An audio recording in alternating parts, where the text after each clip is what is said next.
دوستو یہ United kingdom یا برطانیہ ہے۔ جی ہاں، وہی برطانیہ جس کی سرزمین پر کبھی سورج ہی غروب نہیں ہوا کرتا تھا، اور آج کل ماڈرن زمانے کے 72 ممالک ایسے ہیں جو اس خطے میں واقع ہوا کرتے تھے جو کبھی برطانیہ کے زیر اثر تھے۔ ایک زمانے میں یہ دنیا کی امیر ترین اور سب سے بڑی معیشت تھی، لیکن آج یہ حال ہے کہ یہاں نیشنل ہیلتھ سروس سیکٹر میں 1 lakh full time doctors, nurses اور دوسرے سٹاف کی کمی ہے۔ گورنمنٹ سیکٹر کے سکولز میں ٹیچنگ سٹاف کی کمی اور کئی سکولز بلڈنگز انتہائی خراب حالت میں ہیں۔ یعنی یو کے میں بھی وہی مسائل ہیں جو پاکستان جیسے ممالک میں ہوتے ہیں۔ آج کل کا برطانیہ کیسا ہے اور یہ اس حال کو کیسے پہنچا، یہ جاننے سے پہلے ذرا یہ گراف دیکھیں۔ یہ یونائٹڈ کنگڈم اور United States of America G D P per پر کیپٹا یا فیکس آمدنی کا چارٹ ہے۔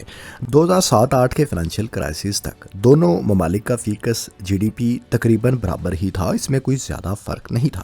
لیکن اس کرائسس کے بعد امریکہ کا گراف تو اوپر گیا، جبکہ یونائٹڈ کنگڈم کم و بیش اسی لیول کے قریب ہے جہاں 2008 میں کرائسس کے وقت یہ تھا۔ امیر ترین G7 ممالک کی کووڈ-19 کے بعد اکنامک گروتھ دیکھیں تو یونائٹڈ کنگڈم 2020 میں ورسٹ پرفارمنگ اکانومی تھا۔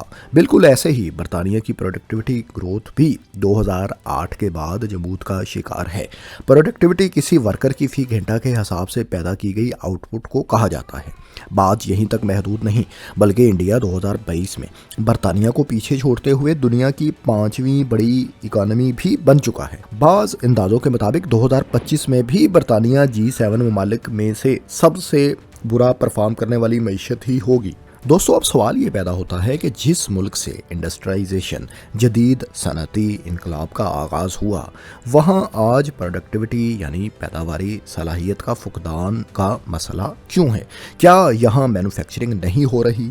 دوسرا اہم سوال یہ ہے کہ جب تقریباً سبھی دوسرے دنیا کے ممالک پچھلی 2 دہائیوں کے دوران آنے والے بحرانوں، کووڈ-19 اور 2008 کے فائنینشیل کرائسس کے اثرات سے نکل کر بہتری کے سفر پر گامزن ہیں، تو یو کے کیوں ان کے اثرات سے نہیں نکل پایا؟ کچھ دوسرے ضمنی سوالات کے ساتھ آج کی ویڈیو میں ہمارا موضوع بحث برطانیہ کا یہی معاشی زوال ہے، تو چلیے یہ سب جانتے ہیں۔ برطانیہ کے معاشی زوال کا آغاز جو 2007-08 کے بعد کافی تیز ہو گیا تھا، اس کی بنیاد کافی عرصہ پہلے ہی پڑ چکی تھی۔ دراصل یو کے مڈ 20th سینچری تک ایک مینوفیکچرنگ بیسڈ معیشت تھا۔ 1973 سے 2007 کے ہی اعداد و شمار کو دیکھیں تو برطانیہ کا مینوفیکچرنگ سیکٹر امریکہ، جاپان، فرانس اور جرمنی کے مقابلے میں اس تیزی سے ترقی نہیں کر پایا جس تیزی سے اس کو کرنی چاہیے تھی، بلکہ اس دوران تو مینوفیکچرنگ میں نیگیٹو گروتھ بھی برطانیہ میں دیکھی گئی۔ یعنی اس دوران ایسا وقت بھی آیا جب مینوفیکچرنگ سیکٹر اپنی پیداواری صلاحیت کا وہ لیول بھی برقرار نہ رکھ پایا جو کہ وہ گزشتہ برسوں میں کیا کرتا تھا۔ مینوفیکچرنگ ہی وہ سیکٹر ہوتا ہے جس میں گروتھ کی وجہ سے کسی بھی ملک کی پروڈکٹیوٹی بڑھتی ہے۔ اس کے برعکس برطانیہ نے سروسز سیکٹر میں رائز کیا، بالخصوص فائنینشیل سروس سیکٹر نے ترقی برطانیہ کے خوب کی۔ یہ کوئی انوکھی بات بھی نہیں تھی، دنیا کی زیادہ تر ایڈوانسڈ اکانومیز میں سروسز جی ڈی پی میں زیادہ کنٹریبیوٹ کرتی ہیں۔ سروسز جہاں جی ڈی پی میں زیادہ کنٹریبیوٹ کرتی ہیں، وہیں اس سیکٹر کی ڈاؤن سائیڈ یہ بھی ہے کہ یہاں زیادہ تر اسکلڈ ورکرز ہی ریکوائرڈ ہوتے ہیں۔ دوسری طرف مینوفیکچرنگ سیکٹر میں اسکلڈ کے ساتھ ساتھ نان اسکلڈ ورکرز بھی جابز حاصل کرنے میں کامیاب رہتے ہیں۔ 2008 کے فائنینشیل کرائسس کے بعد پہلے ہی سے خراب صورتحال اس لیے بھی برطانیہ میں مزید خراب ہو گئی کہ برٹش حکومت نے بھاری قرض لے کر سروسز اور بالخصوص بینکنگ سیکٹر کو سنبھالنے کے لیے بیل آؤٹ پیکیجز تو دیے، لیکن بچی کچھ ہی مینوفیکچرنگ کو ایک بار پھر نظر انداز کر دیا گیا۔ اس سے مینوفیکچرنگ سیکٹر میں انویسٹمنٹس مزید کم ہو گئیں، جس کا اثر ظاہر ہے پروڈکٹیوٹی پر پڑا اور وہ گرو نہیں کر سکی۔ فائنینشیل سیکٹر نے بھی بعد کے سالوں میں ویسی ترقی نہیں کی جو کہ اس سے متوقع تھی۔ ٹیکنالوجی سروسز میں برطانیہ پہلے ہی پیچھے تھا۔ ٹیکنالوجی کی دنیا کی بڑی بڑی کمپنیز میں برطانیہ تو کیا پورے یورپ کی بھی کوئی کمپنی اس وقت ایسی نہیں جو $1 ٹریلین वैल्यू रखती हो। ये तमाम बड़ी बड़ी companies Meta, Google, Microsoft, Nvidia वगैरह अमेरिकन ही हैं। 2010 में कंजर्वेटिव वज़ीर-ए-आज़म डेविड कैमरून जब इक़्तिदार में आए तो उन्होंने फाइनेंशियल क्राइसिस के दौरान लिए गए कर्ज की अदायगी को मुमकिन बनाने के लिए 2 तरह के इक़दाम किए। एक तरफ टैक्सेस 50% तक बढ़ा दिए, जबकि दूसरी तरफ पब्लिक स्पेंडिंग्स कम कर दी। बजट कट्स लगाए गए और ऑस्टेरिटी मेजर्स यानी कफ़ायतशारी की मुहिम हुकूमती सतह पर शुरू की गई। यही सिलसिला बाद में भी चलता रहा। इन इक़दामात का नुकसान हेल्थ केयर सेक्टर को बहुत ज़्यादा हुआ। नेशनल हेल्थ सर्विसेज पर स्पेंडिंग कम होने की वजह से इस पर बर्डन बढ़ गया। स्टाफ की कमी, आउटडेटेड इक्विपमेंट की वजह से हेल्थ केयर सिस्टम बरतानिया में डिक्लाइन का शिकार होने लगा। मरीजों को ट्रीटमेंट के लिए डिलेज का सामना करना आम सी बात हो गई। 2023 के शुरू में नेशनल हेल्थ सर्विसेज में 1 lakh full time doctors, nurses और दूसरे स्टाफ की कमी का सामना था। बजट कट्स की वजह से स्कूलों में भी स्टाफ की कमी हो गई। कई बिल्डिंग्स की मरम्मत वगैरह ना होने की वजह से ये बिल्डिंग्स खस्ता हाल हो चुकी हैं। आज भी यूके का एजुकेशन बजट 2010-11 के मुकाबले में 15 बिलियन पाउंड कम है और ये बजट 2006-7 के साल के एजुकेशन बजट के बराबर तकरीबन है। इस सूरत हाल को आप यूं समझें कि ब्रिटिश शहरी जिन सर्विसेज के लिए भारी टैक्स अदा कर रहे हैं, इन्हें उसके बदले वैसी सर्विसेज नहीं मिल रही। आज भी बरतानिया में टैक्स की ज़्यादा से ज़्यादा शरह 45% तक है। बरतानिया अभी 2008 के फाइनेंशियल क्राइसिस के असरात से पूरी तरह निकल नहीं पाया था कि ब्रेक्जिट रेफरेंडम की बहस भी शुरू हो गई। अब जाहिर है ये तो किसी को भी मालूम नहीं था कि रेफरेंडम के नताइज क्या होंगे और इसके बाद यूरोपीय यूनियन की सिंगल मार्केट के साथ बरतानिया का ट्रेड रिलेशनशिप कैसा होगा, इसमें क्या रुकावटें वगैरह होंगी। ब्रेक्जिट वोटिंग अगरचे 2016 में हुई, लेकिन इससे जुड़ी अनसर्टेनिटी की वजह से प्राइवेट बिजनेसेस ने बहुत पहले ही यूके में इन्वेस्टमेंट्स रोक दी थी। इससे भी जाहिर है बरतानिया की मईशत को नुकसान हुआ, जो फाइनेंशियल क्राइसिस के बाद संभल सकती थी, संभल ना सकी।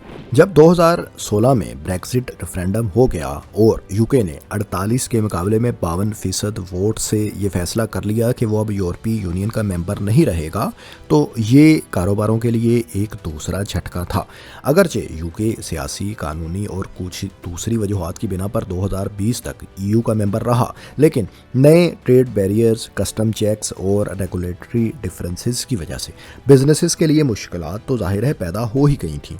इन रुकावटों से न सिर्फ मुस्तकबिल में कॉस्ट ऑफ डूइंग बिजनेस बढ़ जाना थी, बल्कि कस्टम चेक्स की वजह से पेपर वर्क वगैरह भी बिजनेसेस के लिए ज़्यादा हो जाना था।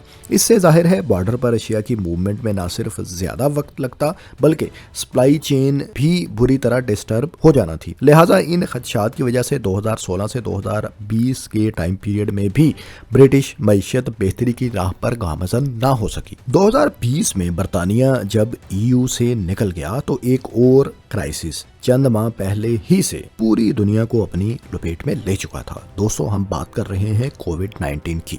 ब्रेक्जिट और साथ में कोविड-19 ने बरतानवी मईशत का वो हाल किया जो शायद ही किसी और मुल्क का हुआ हो। ये तो हम आपको पहले ही बता चुके कि 2020 में बरतानिया G7 ममालिक में सबसे बुरा परफॉर्म करने वाली मईशत थी। इसकी वजह जाहिर है यही थी कि ब्रेक्जिट हो चुका था, बिजनेसेस पहले ही इन्वेस्टमेंट्स की कमी का शिकार थे और जो कुछ कारोबार चल रहे थे वो भी कोविड के बाद सप्लाई चेन में डिस्ट्रप्शन आ जाने की वजह से बुरी तरह मुतासिर हो गए थे। इस दौरान ब्रिटिश हुकूमत ने लॉकडाउन्स और कुछ सख्त इक़दामात करने में भी ताख़ीर से काम लिया, जिससे मुल्क में कोविड के केसेस तेज़ी से बढ़े और हेल्थ केयर सिस्टम इसका बोझ बर्दाश्त न कर सका। ये तो हम पहले ही आपको बता चुके कि बरतानिया 2008 के बाद ही से ऑस्टेरिटी मेजर्स जैसे इक़दामात की वजह से हेल्थ सेक्टर पर स्पेंडिंग्स कम कर चुका था, जिसकी वजह से जाहिर है बरतानिया का कमज़ोर हेल्थ केयर सिस्टम ज़्यादा मरीजों का ये बोझ बिल्कुल भी बर्दाश्त ना कर पाया। ब्रिटिश हुकूमत ने भारी कर्ज लेकर कोरोना वायरस के असरात से निकलने का प्लान बनाया और 2021 में ऋषि सुनाक ने 280 बिलियन पाउंड खर्च करने का ऐलान किया। इस वक्त इंटरेस्ट रेट तारीखी कम तरीन सतह 0.1% पर था। जाहिर है सूद की शरह इतनी कम होने की वजह से हुकूमत के पेश नज़र यही था कि अदायगियों में ज़्यादा मुश्किल पेश नहीं आएगी, लेकिन यहाँ भी एक मुश्किल बरतानिया के लिए आन खड़ी हुई। दरअसल महंगाई तो पहले ही मुल्क में ज़्यादा थी और 2022 में रूस यूक्रेन जंग भी शुरू हो गई। इसके बाद आलमी सतह पर एनर्जी की कीमतों में इजाफे से महंगाई में इजाफा हुआ। इन्फ्लेशन को कंट्रोल करने के लिए बैंक ऑफ इंग्लैंड ने रेट ऑफ इंटरेस्ट को बढ़ाते हुए 0.1 से 5.25% तक बढ़ा दिया। हाई इंटरेस्ट रेट की वजह से बरतानिया के इकोनॉमिक बर्डन में इजाफा हो गया। अगर आपको ये नहीं मालूम कि महंगाई को कंट्रोल करने के लिए शरह सूद में इजाफा क्यों किया जाता है, तो दोस्तों ये जान लें कि किसी भी मुल्क के मरकजी बैंक सेविंग्स को ज्यादा अट्रैक्टिव बनाने और अखराजात को कंट्रोल करने के लिए ये इकदाम उठाते हैं ताकि लोग पैसे को रोक रखें और खर्च न करें, मार्केट में मनी की सप्लाई कम हो सके। दोस्तों, बैंक ऑफ इंग्लैंड का ये इकदाम जहां महंगाई कम करने के लिए दुरुस्त था, वहीं इसका एक नुकसान भी था। अब ब्रिटिश हुकूमत को कर्जों पर सूद की मद में भी जाहिर है ज्यादा रकम अदा करनी थी। इसको एक मिसाल से समझते हैं। फर्ज करें कि आपने कारोबार शुरू करने के लिए बैंक से 1 लाख रुपए कर्ज लिया। जब शरह सूद 1% थी तो आपको बैंक को 1000 रुपए हर साल इंटरेस्ट उस पर अदा करना होगा। लेकिन अगर इंटरेस्ट रेट 5% हो तो अब आपको इस खर्चे की मद में, इंटरेस्ट की अदायगी की मद में बैंक को 5000 रुपये अदा करने होंगे। जब ये कर्ज की रकम बिलियंस में हो तो जाहिर है इस पर इंटरेस्ट की रकम भी बहुत ज़्यादा होती है। ब्रेक्जिट के बाद क्लोज बॉर्डर की वजह से भी बाज़ सेक्टर्स को स्किल्ड वर्कर्स की कमी का सामना है। इसके अलावा लेबर इन एक्टिविटी भी ब्रिटिश हुकूमत की माशी मुश्किलात में इजाफा कर रही है। दोस्तों, इन एक्टिव लेबर से मुराद वो अफराद होते हैं जो वर्किंग एज में होने के बावजूद कोई काम नहीं करते और ना ही वो जॉब्स वगैरह पर जाते हैं। ये लोग घरों में रहते हैं, बच्चों की देखभाल वगैरह या फिर कुछ भी नहीं करते। इन्हें अनएम्प्लॉयड लोगों में शुमार नहीं किया जाता। 2019 के बाद जब कई ममालिक में वर्कर्स अपनी नौकरियों से हाथ धो बैठे तो उन्होंने नई जॉब्स की तलाश की, लेकिन बरतानिया में इसका उल्ट हुआ। G7 ममालिक में बरतानिया वो वाहिद मुल्क था जिसमें लेबर इन एक्टिविटी की शरह बढ़ी, जबकि बकिया 6 ममालिक में ये कम हुई थी। बरतानिया में इन एक्टिव अफराद में ज़्यादातर वो लोग हैं जिन्होंने वक्त से पहले ही रिटायरमेंट ले ली है और अब मुल्क की माशी मुश्किलात में इजाफे का बायस बन रहे हैं। जाहिर है इनको पेंशन वगैरह भी मिल रही है। ये लोग मईशत में कंट्रीब्यूट भी नहीं कर रहे। ये ज़्यादातर वो लोग हैं जिन्होंने किसी लॉन्ग टर्म सिकनेस वगैरह की वजह से वक्त से पहले रिटायरमेंट ले ली थी। तो दोस्तों, मैन्युफैक्चरिंग सेक्टर का डिक्लाइन, सर्विसेज सेक्टर्स पर बहुत ज़्यादा इन्हिसार और उसका भी खातिर खा परफॉर्म न करना, फाइनेंशियल क्राइसिस 2008, ब्रेक्जिट, कोविड-19, भारी कर्ज, लेबर इनएक्टिविटी, स्किल्ड वर्कर्स की कमी और यूक्रेन जंग वगैरह वो फैक्टर्स हैं जो बरतानिया की मईशत में वक्त के साथ साथ जमूद का बायस बनते रहें और आज ये मुल्क माशी मैदान में बहुत पीछे रह चुका है। बल्कि ब्रेक्जिट के हवाले से तो अब कई सर्वेज और स्टडीज़ ऐसी भी सामने आ रही हैं कि वो लोग जिन्होंने ब्रेक्जिट के हक में वोट किया था अब अपने 2016 के वो इस फैसले पर पछता रहे हैं। इन तमाम वजूहात के अलावा रीसेंट पास में बरतानिया के सियासी क्राइसिस ने भी इसके माशी डिक्लाइन में किरदार अदा किया है। ये तो हम जानते ही हैं कि गुज़िश्ता कई बरसों में बरतानिया की बहुत सी हुकूमतें बहुत जल्द बदलती रही हैं, लेकिन जाहिर है ये इस वक्त हमारा मौजू नहीं। दोस्तों, बरतानिया के माशी ज़वाल के बारे में ये वीडियो आपको कैसी लगी? आपका क्या ख्याल है? बरतानिया कभी दोबारा माशी अरूज हासिल कर सकेगा? कुछ ऐसी पॉलिसीज़ इसके सियासतदान बना सकेंगे कि बरतानिया एक दफ़ा फिर तरक्की की राह पर गामज़न हो जाए, या बरतानिया एक तरक्की पजीर मुल्क बनकर रह जाएगा? कमेंट्स में अपनी राय से ज़रूर आगाह करें। और आपको क्या लगता है, यूरोपीय यूनियन को छोड़कर बरतानिया ने क्या गलती की थी या इसका ये फ़ैसला दुरुस्त था? इस तरह की मालूमाती और तहकीकाती दिलचस्प वीडियोज़ आइंदा देखने के लिए बिग सोचो को सब्सक्राइब भी कर लें। शुक्रिया।